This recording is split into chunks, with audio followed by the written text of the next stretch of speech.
Fat embolism is basically an inflammatory response of embolized fat globules from damaged bone marrow cells, leading to endothelial damage and pulmonary capillary leakage and mechanical blockage of normal gaseous exchange. Cause can be long bone fractures or intramedullary instrumentation. There are two theories which exist regarding fat embolism. First is mechanical theory, and second is metabolic theory. Mechanical theory states that embolism is caused by the droplet of the bone marrow cells, which is released in the venous system. Metabolic theory states that stress and trauma causes chylomicrons formation, which results in fat embolism. Onset is 24 to 72 hours.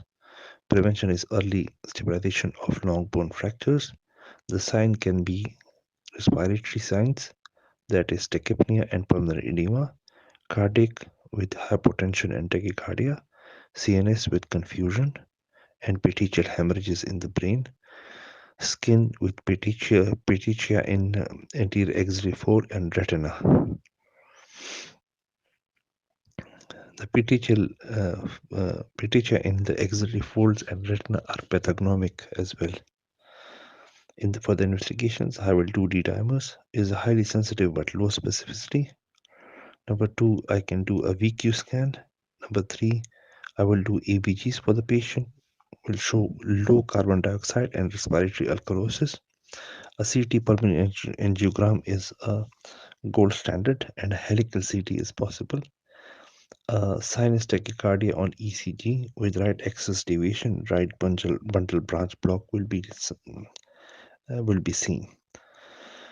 There is a Wilson diagnostic criteria confirmed if one of the major or 4 of the minor signs are present.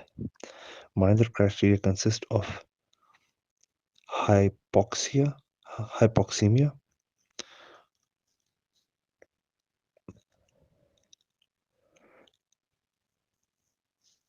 pulmonary edema, rash, and respiratory depression. Minor criteria consist of tachycardia, pyrexia, retina emboli, fat in urine, and decreased hematocrit and thrombocytopenia. A differential diagnosis of fat embolism is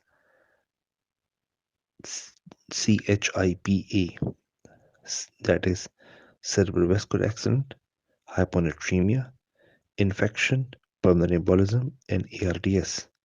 Treatment is peaked expiratory and positive and expiratory pressure to maintain alveolar pressure above the atmospheric pressure, fluid maintenance, stabilizing of fracture, and extracorporeal membrane oxygenation.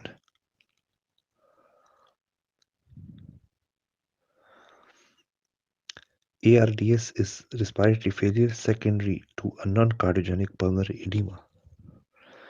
It is due to a second hit which causes inflammatory changes in alveolar cells and cause endothelial damage. Cause can be trauma, burns, respiration, shock, infection, fat embolism, thromboembolism, and multisystemic organ failure and pancreatitis. Differential diagnosis can be cardiogenic edema. Imaging, diffuse infiltration, changes on chest X-ray. Treatment stabilization and P positive and expiratory pressure ventilation to keep the alveoli pressure above atmospheric pressure.